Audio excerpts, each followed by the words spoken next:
Checking in with a guy right here who started winning races back in the 70s. He had a streak going of consecutive years with at least one feature win that unfortunately ended this past season. But for 48 years in a row, Alan Johnson had at least one picture and one trophy from Victory Lane. This past year, unfortunately, he did not. He had a second-place run at Land of Legends. He raced weekly there, finished second in the points, ran also at Utica Rome Speedway, finishing 10th year. Over his career, he estimates way over 500 wins. Doesn't know the exact number, but Alan Johnson is one of those guys. He comes into the racetrack with a clean slate and goes out and treats every day like it's the same. Alan is on the road right now here. This is recorded at 3:30. 66 years old, so he's 4 years older than me. Alan, how we doing, man? Good. Doing real good. And enjoying the nice day we're having finally. So were you aware of that streak this year, and what was it like to see it finally come to an end? Well, I was aware, yeah. The way the season kind of progressed, I really didn't see it continuing the win streak. But, we gave it our best try. It came up a little short. We Canandaigua finished second one night to Matt and came within 5 laps. So that's about as close as I got. Did he run you down then, or what happened? He runs everybody down. He does that, doesn't he? So were you out front and thinking and watching the board going, okay, here he comes? No, I pretty much figured it was it wasn't going to be in the win column when he pulled in the pits.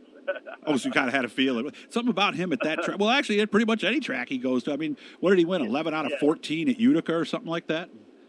Yeah, I mean, when he pulls in the pits, all the rest of us shake. You have to go. Wish he was going somewhere else tonight, basically, right? Right. Maybe you guys could get a pool together. And here, Matt, go somewhere else. Here's the winner's share. Just go somewhere else. And we all chipped in $100, and there you go. So I've actually talked to some people who actually have said the very same thing. And you've been around this game racing against a lot of the legends when you came up. Has anybody dominated like this that you can think of?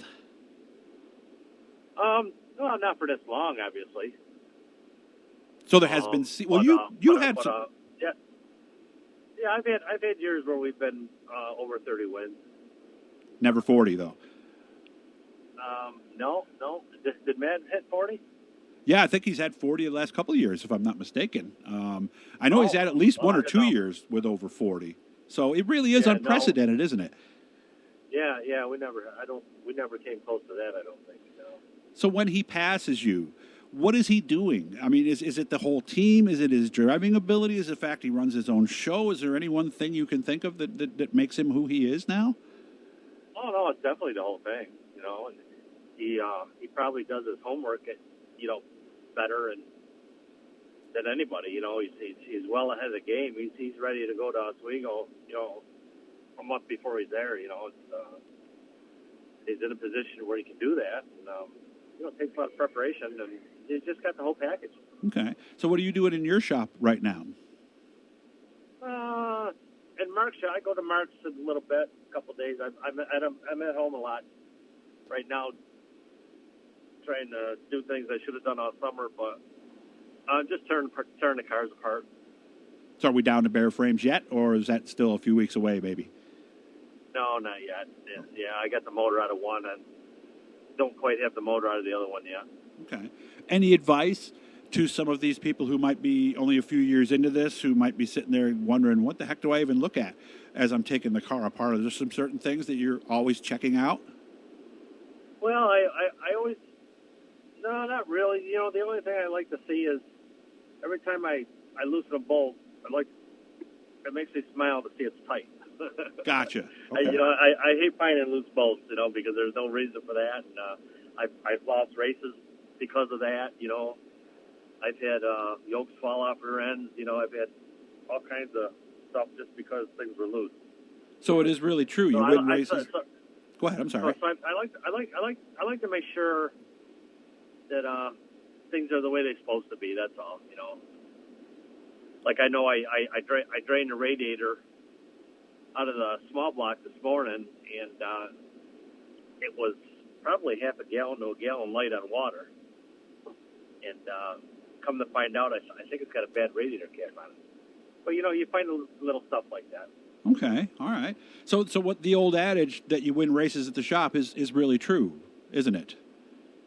Oh yeah, yeah. It's done at the shop. I mean, you can get to the track and fine tune it, but I mean, if you ain't got to win the car coming out of the shop, you ain't gonna win the race. Obviously. Okay. What keeps you going after how many seasons? Was it 76, 75, somewhere around there when you started? Yeah, it started in '74. 74. What keeps you going all these years later? I mean, because damn, that's almost 50 years ago now. Well, it's my bread and butter. You know, it's what I've always done. I enjoy it. I'm getting to where I'm not enjoying the long nights and the 5 or 6 classes of the cars, and the cold weather, but I still love the race. You know, it's just I don't know. It's something right now I can't see myself not doing. Mm-hmm. Do you like share? I mean, you and I talked a little bit about this, but is it fun seeing these younger guys coming up and get better, or do you kind of think back to where you were in those years yourself? No, it's not fun at all. I want to go out there and beat them. Okay. Still a competitor, so yeah, you admire them a little bit, but you still want to get them coming out of 4 with the checkered waving.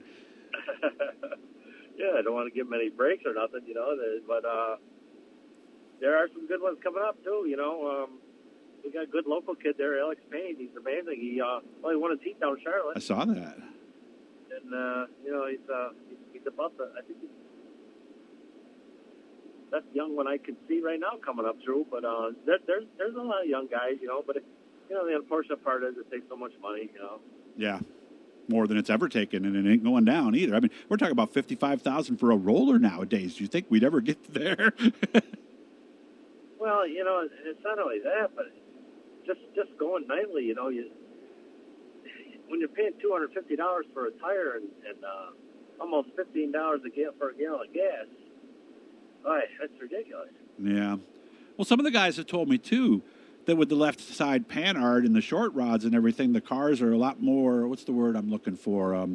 Demanding to drive. Let's say maybe a little harder on you. Are they? I don't know. You know, maybe I'm used to it, but I don't think so. No. Okay. But you know, I've been doing it for you know a couple of years now, so maybe I'm just used to it. Okay. But, you know, and people are saying it's harder on drive lines and stuff, but I don't see any of that. Okay. I kind of disagree with all that stuff, but it took some getting used to. You know, it's kind of it's different. You know, it took some getting used to, but nowadays it's just like I don't know, it's just normal. Okay. How's your health? You and I were talking beforehand. Outside of one night, what do you still have some back issues? You said because of a crash. I think you told me. Well, it's just yeah, I do. I got a sore back. Like if I'm on my feet all day at work, I'll get home and my back would be achy. But other than that, I'm pretty good health. That was from a crash I had at Syracuse. Kind of messed my back up a little bit, but nothing to really complain about too much. Well, considering all the races you've run, I guess you're pretty fortunate that you don't have a nagging injury, right? Yeah, I guess so. I don't know. You know, not too many people. I don't think there's too many people that have injuries that have been racing.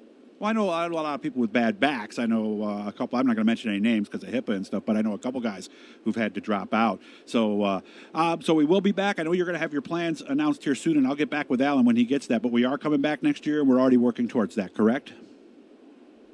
Yeah, we're going to at least do. I'm sure we're going to do one night a week. I haven't talked to Mark yet about exactly what we'll be doing or what he wants to do, but for sure, we're going to go another year at least one night a week. Very good. I really appreciate you making some time for me. Alan's on the road. We were talking a lot about this during the week. By the way, the photo you're looking at, Ken Dipple took that from out at Outlaw Speedway just recently. So, Alan, I appreciate you as always making time for me. Thank you very much. And we're going to see you at the car show in a few weeks? Probably not. I don't know. Possibly. I think Mark might want me to go with him, but okay. I don't know yet. All right. Again, thank you very much, guys. Make sure to subscribe, turn on the notifications, hit that bell down there to let you know every time something's cool. Send me a comment, put a like up somewhere, and we'll have more of this stuff here in the off season. Alan, you take care. Thanks again, man. Okay. Talk to you later.